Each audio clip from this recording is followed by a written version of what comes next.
High friends, good morning. Welcome to Aradhya's collection. আজকে আমরা পাগল গ্রুপ আবার বেরিয়েছি এই বৃষ্টির মধ্যে। জোর করলো, বললো চলো আজকে গড়িয়াহাটে যাই কেনাকাটি করতে। ওই যে সামনে নায়িকা হাসতে হাসতে আসছে। আমরা ফুল গ্রুপ আজকে বেরিয়েছি গড়িয়াহাট যাব বলে। তো ঠিক আছে, পৌঁছে কথা হচ্ছে। এই যে চলে এসেছি। এসেই সবাই আমরা এক একজন এক এক দিকে ছিটকে গেছি, জানো তো। সবাই একসঙ্গে কেনাকাটি করলে কেনাকাটি হয় না। আমি আর শর্মি একদিকে বেরিয়ে এসেছি, সারিকা ওরাও অন্যদিকে চলে গেছে, সোমা বৌদিরা, কোয়েলিরা। তো আমরা দুজনে কেনাকাটি করে একটু ক্লান্ত হয়ে গেছি। লুকিয়ে লুকিয়ে, ওদের না বলে একটু টুকটুক করে ফুচকা খেয়ে নিচ্ছি। আর এই নায়িকা উনি তো সারাক্ষণ পোজ দিয়ে দিয়ে ছবি তুলেই যাচ্ছে। আবার আমাকে বললে ফুচকা খাইয়ে দে, আমি ওকে খাইয়ে দিচ্ছি। এই চলছে আমাদের দুজনের মধ্যে। ওরা কিন্তু কেউ জানে না, আমরা চুপি চুপি দুজনে মিলে ফুচকা খেয়ে নিচ্ছি, জানো তো। এইভাবেই আমরা লুকাচ্ছি।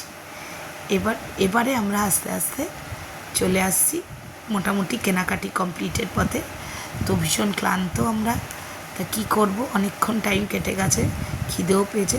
সবাই বললো চল একটু এগরোল খাই। গড়িয়াহাটের ফেমাস এগরোল জানোই তোমরা। ওই এগরোল নিয়ে আমরা খাচ্ছি। তখন বললো চল একটু ছবি তোলা হোক, এগরোল খাই। এদিকে বাচ্চাদের আনতে যাওয়ারও টাইম হয়ে গেছে, আনতেও যেতে হবে আমাদের। তাই জন্য আমরা একটু তাড়াতাড়ি করে কেনাকাটি করে খেয়ে দিয়ে এগরোল খেয়ে বেরিয়ে চলে এলাম।